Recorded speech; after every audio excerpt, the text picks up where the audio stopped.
What's up, guys and gals? It's Shawn Myszka, Movement Master and OptimizeMovement.com, coming to you with another movement lesson.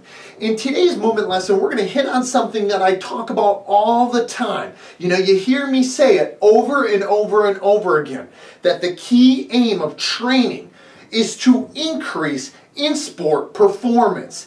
And we know by now that in-sport performance hinges on the improvement of the movement mastery level and the proficiency of all movements that take place in the sport, on the field, on the court, or on the rink.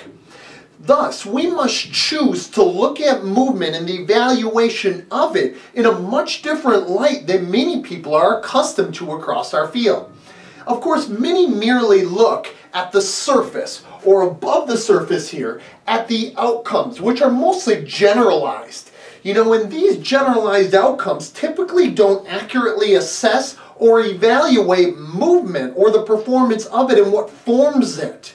Or it doesn't even start to look at the degree of the potential reached for not only the movement and the things that are making it up, but also those potential outcomes. So it's not really even an accurate assessment or evaluation of that which we should be investigating. You know, but when they look at these outcomes, they simply look at things like statistics that are reached, or maybe accolades that a player or an athlete may get. Or possibly even they'll start to look at comparisons between one person and one athlete and one of their peers and another.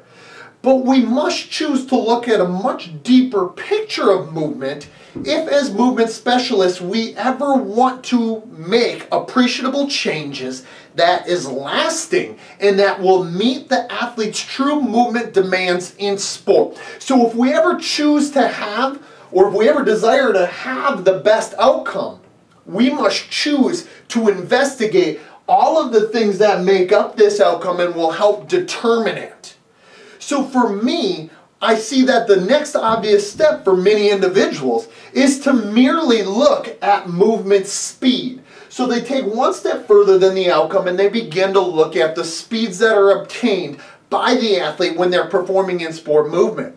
You know, of course, in some sports this is measured in some way or another, such as in track.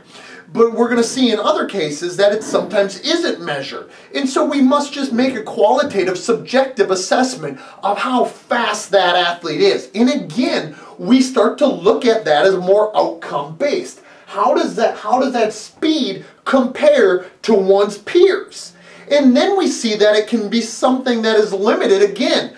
Because in my opinion, we must look towards other qualities that really start to tell us more about movement skill and the control of movement habits and behaviors. Thus, I'm proposing during this movement lesson that you, as a movement specialist, begin to evaluate movement by using efficiency and effectiveness of movement along with movement speed, because all of these types of things are going to combine, cumulatively speaking, and work in synergy to determine the greatest possible outcome. So when movements are being carried out, we must look towards the efficiency and the effectiveness, because those things are going to be much more closely tied into attaining the highest level of performance respective of the sport and the individual performing it, as well as decreasing the risk of injury.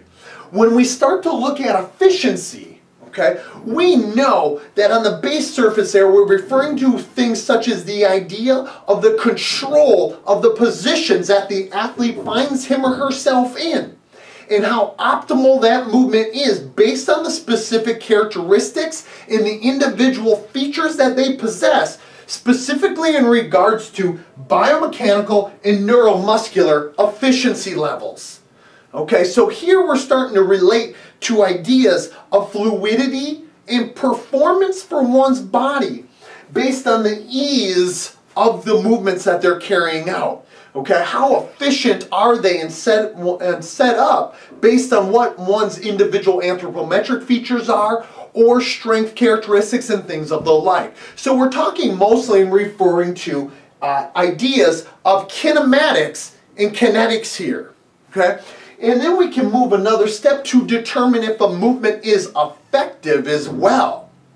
And here we would be looking at the actual decision making, that in the decision making process that the athlete carries out and that the athlete undertakes, as well as the choice of the movement strategy that they employ in order to overcome the challenges of the stimuli and the task that the environment is presenting to them.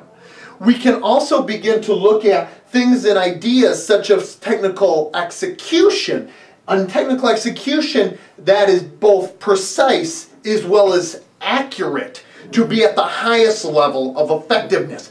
So if all we do is we look at either outcomes or even we just take that next step of looking at speed, we're going to miss some major things that are going to truly determine how well that athlete is moving, and if we need to change an aspect of their movement in order to raise their level of mastery to make it more optimal for the in-sport execution of movement habits and behaviors. So hopefully that assessment and evaluation makes a little greater sense to you than some of the things that we might look at in more of our pre-programmed types of ideas of assessment of movement, such as if it's being done in a non-organic environment, just in one of our tests or our drills, whether it's like a functional movement screen or even a quantitative athletic profiling test, such as a pro agility or any other speed and agility or quickness type test. So hopefully that makes some sense to you. I wanted to elaborate on it a little bit because I see people missing the boat with this all the time. But in order to evaluate in-sport movement, we must look to all three factors here: speed, efficiency, and effectiveness. So for Shawn, Myszka, Movement Mastery, and OptimizeMovement.com, this has been another movement lesson. Till next time, Movement Masters, let's go out and get it, and let's all continue to master the art of optimizing movement.